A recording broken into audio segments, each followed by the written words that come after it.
If you've got to sell something disruptive or just want to disrupt the competition, stay tuned.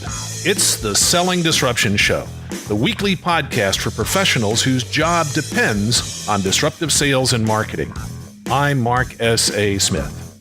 We'll start disrupting after this.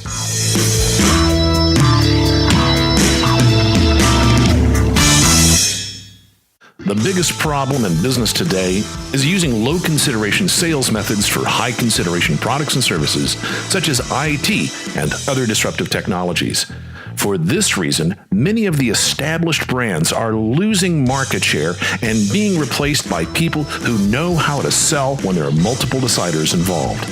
In my new book, MSP to BSP, Pivot to Profit from IT Disruption, I'll show you how. I'm giving away the digital version for a limited time to get your thoughts. Get your free copy from msp2bsp.com. That's msp2bsp.com, or grab the link from the Selling Disruption Show page. My guest today is Lasse Rouhiainen, who just released the book Artificial Intelligence, 101 Things You Must Know Today About Our Future. I've known Lasse for several years, reading a number of his extraordinary books written at the executive level, telling you exactly what you need to know about technology to profit from it. And I had to invite him on a show after reading his newest book. Welcome, Lasse. Thanks, Mark, for that introduction, and excited to be here. Yep, it's going to be a great show. You have dug into what's going on with artificial intelligence and laid it out in about 101 short little segments that really dig into the questions that every executive needs to understand and every entrepreneur needs to understand about artificial intelligence to stay ahead of the game. What do you see as being the biggest potential challenge that artificial intelligence is going to be bringing to disrupt business? That's a big question. One of the most important things is that it's coming faster than business people can realize, and its impact will be bigger than people can realize. So those two things are really significant because people think that, I will study artificial intelligence for the next 3 years and then let's see what happens. But these things are happening instantly, and people don't understand that they will impact everything, not only every business process and industry, but also our life. Indeed. In fact, everybody listening has been enjoying artificial intelligence for a while now, because everybody listening buys from Amazon.com. And all of the recommendations come out of AI-based engines. That's a perfect example. So we all use it in our daily life in some shape or form. But right now, what is happening is that it's coming in a bigger way, and all of the major tech companies like Google, Facebook, Amazon, Microsoft, and IBM, they have all said that AI is the number one focus. So right now, what we will see, not only on Amazon, and not only when we are shopping online, but kind of like everything we do. So that's why it's so significant, and I think that's why people should pay attention and learn these things really quickly right now. What do you think is the biggest impact that AI is going to have on business? It's helping many things to do better, faster, simple. But I would say that it will transform things. So the biggest thing is that right now there's a lot of businesses all over US or all over the world. Maybe they have like hundreds of employees. They are doing certain processes and they are having revenues. But thanks to AI, we can have like 2 guys or 2 girls. They start up a new company. They can do the same thing, being only 2 people, but then they apply AI and they do certain processes, and soon enough, these people who had like hundreds of people need to say that, hey, all you have to go home. We now have a competitor who is doing things better and faster and simple, and we have to stop our operations. So I would say that these kind of things we will start to read in the news really soon, because people who understand how big this AI thing is, they can apply it. And then I also see a lot of people who think that, it's only something I see in the movies, or I don't believe it's such a big thing.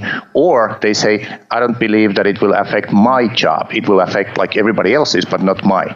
That's the biggest thing. Indeed. In fact, you in the book give the example of the Wall Street stock trading company that replaced 600 traders with 2 people and AI.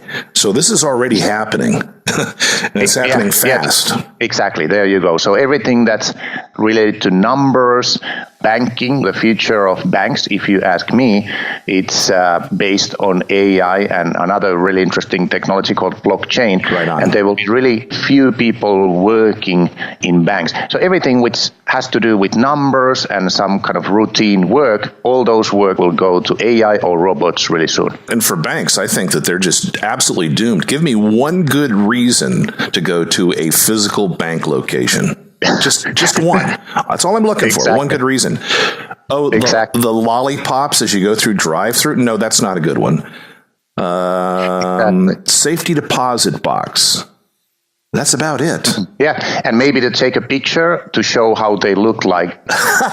Later we can show that as a case study of our industry. Yeah, that's exactly right. There's just no reason. And with blockchain, crypto, of course, is a big thing going on right now. And without a doubt, AI is taking care of issues such as fraud and all the other things that other bankers would have had to go in there. Well, let's take a look. It's massive disruption everywhere. You talk about in the book just some ideas of how to figure out if AI is going to disrupt your job. You referenced a particular site called "Is a Robot Going to Take My Job?" And I posted it on Facebook, and people are commenting on it. Interesting idea is everybody, well, not everybody. There are a few jobs out there that are not going to be impacted by AI, at least in the near future. But for the most part, anything that requires formulas to get the job done is going to be gone. Right. That's the chapter number 5, and maybe that's the most important chapter because that will change life and societies all over the world. So everybody should be paying attention. All the politicians and leaders of the institutes, they should all talk more about it right now because it's coming so fast. First thing is that robots and automation and AI, they will change different tasks. For example, there are people that in their daily job, they are now doing like 30 different tasks. And in the short-term future, robots and AI will maybe do like 10 out of those 30. So that's the first stage of automation that we will have. And then obviously we will have a lot of these jobs, like if you are working only with numbers, or if you are like a truck driver, or if you are working as a cashier in a shop, those kind of jobs will go quite soon. If we don't pay attention to that, it will also cause a lot of unrest and all kinds of problems in the society. You quote in the book, Dr. Kai-Fu Lee says, every job which takes less than 5 seconds to think will be done by robots. Yeah. That just illustrates on two sides. Listener, if you are in that role of a low cognitive capacity situation, it's time to upgrade your skills and your cognitive capacity. And if you have those people in your business, you have to start looking for ways of using AI. Otherwise, you're going to be costed out of your business. And on the other side, we have to figure out ways of moving people into real jobs that they can contribute that AI can't quite do, won't do for a while. You talk in the book about the impact of AI on jobs and on society. And there's a lot of folks out there that are screaming gloom and doom. Well, first of all, this is a hard, unstoppable trend. Anybody who thinks they can put the brakes on this is deluded, because you put the brakes on one place, it's just going to squirt out someplace else and be developed. It's just going to happen. And so we do indeed have to pay attention to this. We take a look at history and remember the classic saboteurs who took their shoes, their sabots, and bashed the weaving machines in France, thinking that they would lose their jobs because the weaving machines would take away they found new business. They found new places to go.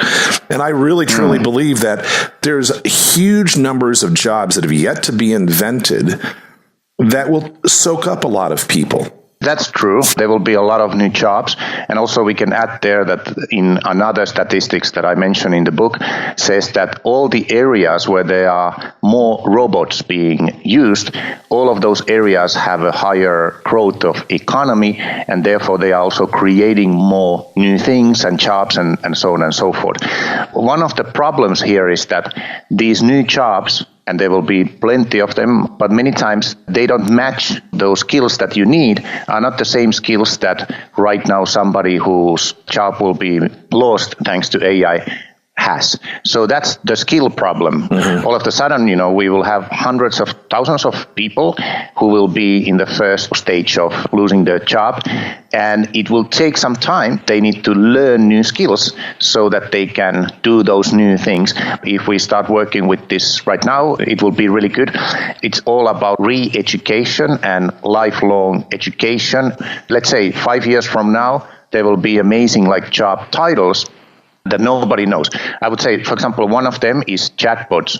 So chatbots, they are growing a lot. So one would be like chatbot copywriter. Yes. For example, if you say that chatbot customer experience designer. Exactly. There you go. Chatbot designer. So if you say it now, people are like, I don't know. But 5 years, even 2 years from now, it's like really demanded job and it's great. And actually there will be lack of people who know how to do it. That's just one example. Or everything related to self-driving cars and that industry and people who are doing things to help make the self-driving cars and so on. I would highlight the fact that we all need to start talking about these issues, and that's one of the reasons I wrote the book, is just to get more conversation going. Well, you cover a lot of ground in the book. You talk about self-driving cars, you talk about chatbots, you talk about robotics and manufacturing and just day-to-day operations. You explore the leading edge. There's lots and lots of references and ideas and websites and examples and case studies of where it's happening right now in a lot of industries. For example, Walmart using robots to do inventory, and they can do it today twice as fast with robots as they can with humans. And I expect for that to actually move towards about a tenth of the time versus humans as that technology develops. And of course, every year you got to go to Consumer Electronics Show here in Las Vegas so that you see what's coming. And this year there was a lot of robots. A lot of sensors, Internet of Things, sensors everywhere, which allows AI to do a better and better job of identifying and predicting and implementing and executing on ideas. It's an interesting moving target, and listener, you got to stay on top of this. If you're going to survive, this innovation is being forced on you, so you got to dig in. One element that I thought was interesting in your book was you had a list of 64 jobs that will disappear in the self-driving car era. And I see self-driving cars as a massive force in the next 1,000 days or so. So many different jobs disappear. I was in Baton Rouge, Louisiana, just last week, and their road infrastructure is just not keeping up with the growth of the city. And right now, if the city council decided to tear up roads and put in new roads, they would be totally unnecessary in the next decade. And what they need to do is essentially just kind of deal with it for the next 3 or 4 years. And there's plenty of room when cars are driving a meter apart. Yeah, exactly. You're totally right there. And self-driving car, it's something that comes, and once it's here, we will never go back. So it's not like, I don't need to pay attention to it. It will have a lot of indirect impact. For example, the insurance business. It will change dramatically. If you are a person selling insurances for cars, then it's good time to learn something new and get a new job and so on, because it will change. Also, over there in the US, you have a lot of parking lots. Right. And that's interesting because many of those, we will not need them because self-driving cars, they normally go and park somewhere really far out from the city. So therefore, parking lots that are in the city probably will be turned to real estate and housing and so on. So basically, this will change the whole cities, how cities are being designed and everything. So it's a huge change. And obviously, the biggest benefit that we will save a lot of lives. That's right. Like in the book, it says there's over 1 million people who die every year in a car accidents, and we can get that number quite close to zero, thanks to AI and all this technology. We'll be back with more after this. If you're a P&L responsible executive, upgrade your strategic skills with the Executive Strategy Summit. Many disruptive business executives founded or inherited their company, so have a successful track record, yet they are stuck because they've never learned the executive mindset or tool set, which is very different from a manager. If this describes you, invest 2 days to upgrade your strategic skills and leave with a Monday-ready action plan. I guarantee your satisfaction. Learn more at executivestrategysummit.com. That's executivestrategysummit.com. Everybody listening has known at least one person who's passed because of a car accident. And if that doesn't encourage you to have self-driving, when I talk with my audiences and ask them, who here is concerned about self-driving cars, last year, almost every hand went up. And this year, maybe 10% of the hands go up. I am seeing a rapid adoption of AI in self-driving cars in the mentality of the people that I speak to in my audiences on a regular basis. And then when I ask people, why are you afraid of it? The number one answer is, well, I'm afraid of security. I'm afraid that the cars are going to get hacked. And my response to that is twofold. Number one is your car gets hacked on a regular basis. It's called beer. And number two is, has your cell phone ever been hacked? No. We're using the same technology. We have a high level of security that we've well understood in the world of cell phones, has to do with the electronic serial number, the fact that we're looking at every device on the network. If two devices show up, then we disable them both. We can take care of that security element. It's not a technology issue. It's a psychology issue. And quite frankly, I can't wait for self-driving cars to come into play.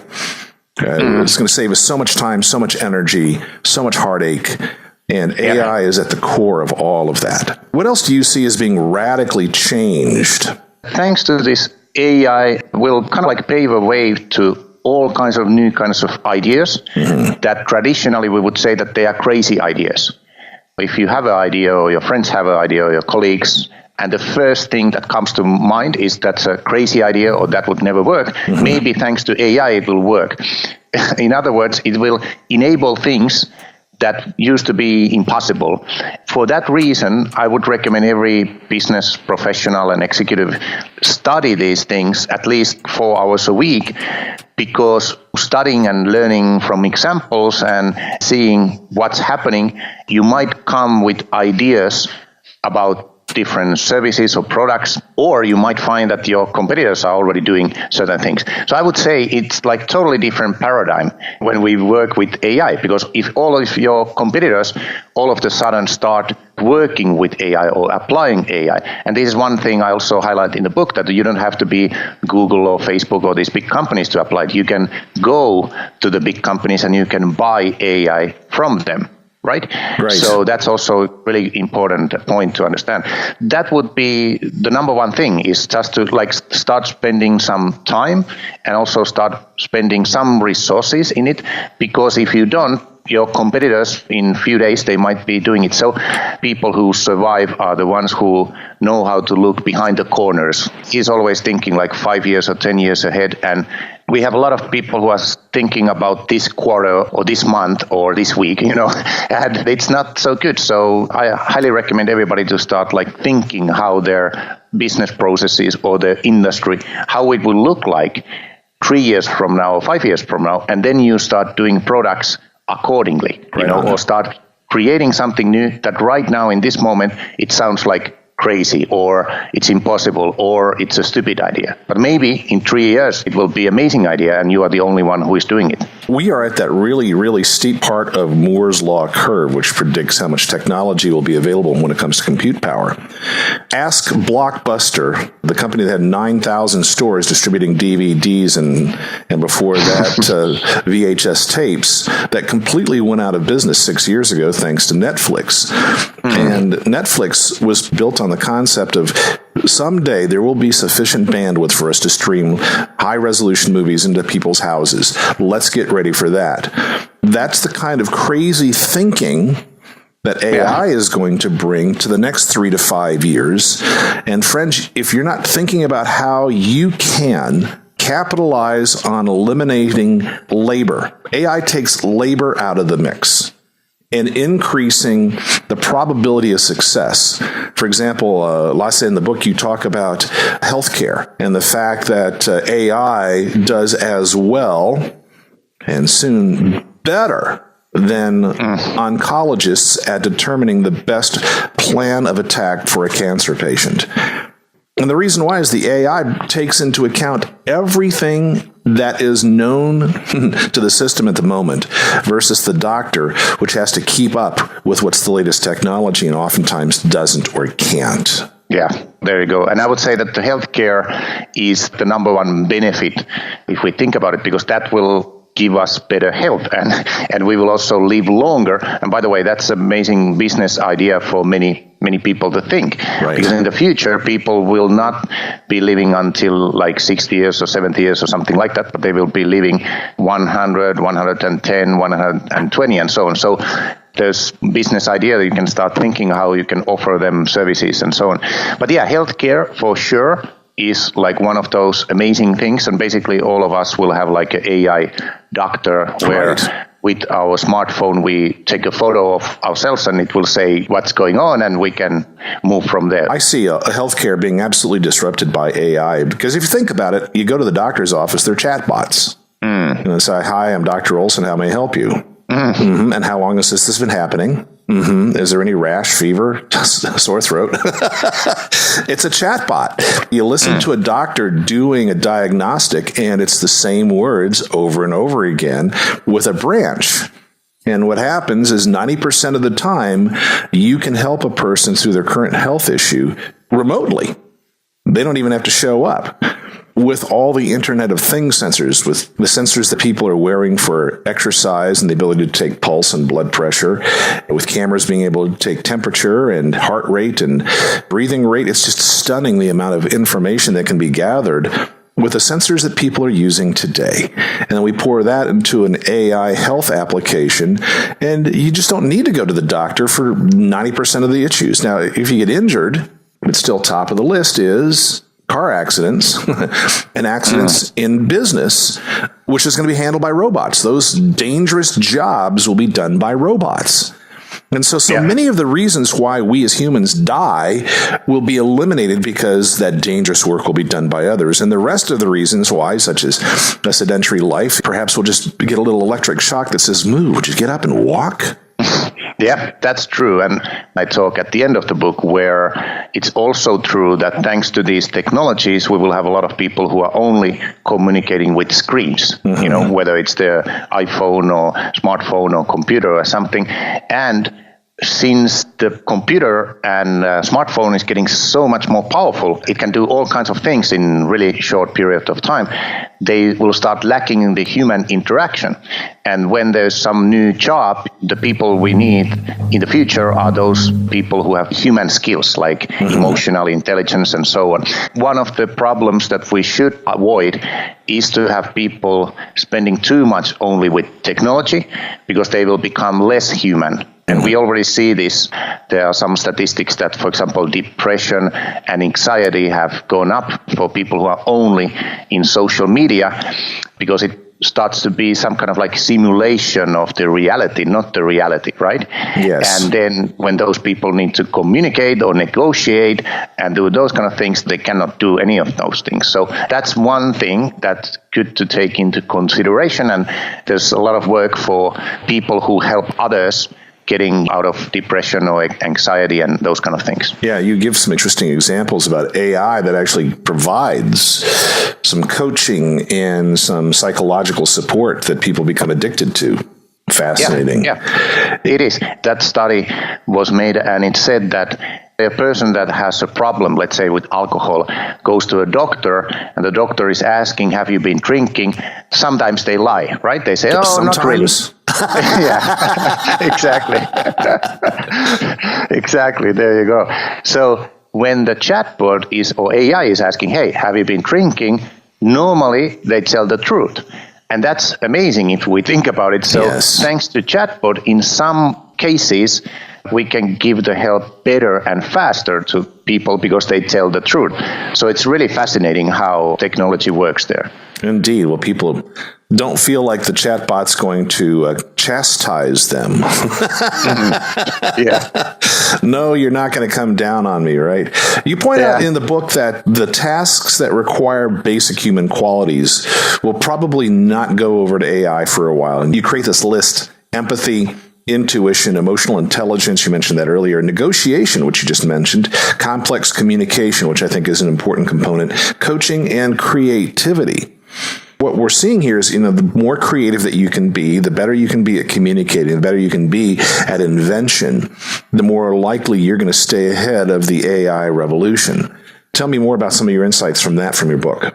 Creativity is like the number one thing that many experts say that it's more difficult for robots and AI. Obviously, there's already like robots who can dance or who can do something, but they only can do that. If you want to take them to do something else, they cannot. So that's the special human capability that we can do like many, many different things, right? So creativity is something we should enhance in our business, but also for younger people and in the schools and universities and so on. And creativity is also skill of creating something out of nothing. Right. So I don't remember who said it, but some of the AI researchers said that AI is really bad of creating something out of nothing, and that's kind of like a human job. Everybody will have their own business. So even if you are working for some company, thanks to AI, in the weekend you can have your own business because AI is helping you, and that comes from the creativity. I think that's an important point to make, is that AI for most of us is going to be like an assistant. It's going to help us do better work at what we do. It's going to relieve us of a lot of the mind-numbing tasks. It's going to keep us from making mistakes, and it's going to allow us to be much more effective. So instead of just having a screwdriver as a tool, we'll have AI as a tool. It's going to assist us in our cognitive capacity. And interestingly enough, in this year that we're recording this, 2018, there are some predictions that half of the workers in the United States will have a side hustle as we move into this gig economy where we don't work for corporations. We perform tasks as necessary. I live in the gig economy. People hire me for consulting jobs. I do it. I leave. I do a speech. I leave. Everything's a gig. You do something very similar. And I see that AI supports that gig economy, which quite frankly brings a lot more money and a lot more satisfaction to the job. Yeah, exactly. That's so true. And also for young people, or even let's say people who will lose their jobs thanks to AI, the fastest way to make some extra money is going to some freelance sites. For example, you can start there and you can start then building your website and your reputation and getting people to hire you. But I would say that's like one of the most important business skills nowadays is how to promote yourself. And I'm also teaching this in the university of called Haaga-Helia in Helsinki, Finland. And many students are excited because they know that, not only I know like how to use Instagram for myself, but now I can manage Instagram account for some company during the weekends and earn some extra money. And so I think that's extremely important. Sites like Upwork, for example, they are growing extremely fast. So I highly, highly recommend everybody to look into that. Some people, it's difficult. They think that, I need to only work for a big company or traditional company. But I highly, highly recommend everybody to understand that the future will be that. Indeed. It will be all about gig economy. Well, I think that people have to understand that the big companies are not a source of stable income. The Fortune 500 loses half of its members every decade, and that's accelerating. Yeah. Oh, that's interesting. Yeah. Half the Fortune 500 wasn't on the list a decade ago for a number of reasons. One is Martech's law, which talks about the fact that technology grows exponentially, but organizations grow logarithmically. So, for example, they grow 10% per year, year after year, until they reach the cognitive capacity of their leader. But technology doesn't even consider that. And so there tends to be this huge gap that's created between the technology available and the technology being used by the company, which forces a reset in the company on a regular basis. Thinking that a company is going to provide you with long-term stability is just ludicrous. Another data point is that in the Dow Jones Industrial Average, there's only one original company in there, and they're about to come off the list. That's GE. So the gig economy, friends, is the only way that you're going to be able to keep up with the technology changes required for you to stay gainfully and joyfully employed. Exactly. Here it is. I just pulled it up in your book. It's estimated that up to 50% of the workforce in the U.S. will be comprised of freelancers by 2020. That's in your in item 48. What's the best way to hire talent to work with artificial intelligent technology? So I'm quoting your book here, Lasse. Okay, awesome. Yeah, thanks for pointing that out. Yeah. What a great conversation, one that's really important for the future of everybody listening. What should they do next? How should they get a hold of you? What do you want them to do? Simply to go to Amazon, and over there you can get the book, and Amazon allows you to read like 2 first chapters or something like that for free. You can check it out, or you can visit on my website. But I would say that right now the book, it's quite exciting because there's a lot of information that's really timely. It will help a lot of people if they understand how to apply it right now and start thinking about their future. Excellent. So the book is Artificial Intelligence, 101 Things You Must Know Today About Our Future. And you can also find that link on the show page. I'll also put Lasse's website up there as well. What a delight to have this conversation with you. And finally, you and I get to have a conversation after having chats for quite a while. Exactly. Yeah, this was great. And also thanks for your analysis of the book and all your kind words. It's exciting to have this conversation. Yeah. And that's what we do on the Selling Disruption Show. Get on over to the show page at sellingdisruptionshow.com. You can get special offers, order a transcript, join the Selling Disruption Show Facebook page, and listen to more shows. If you like what you hear, the best way to say thank you is to leave a review on iTunes. I'm Mark S.A. Smith, and this is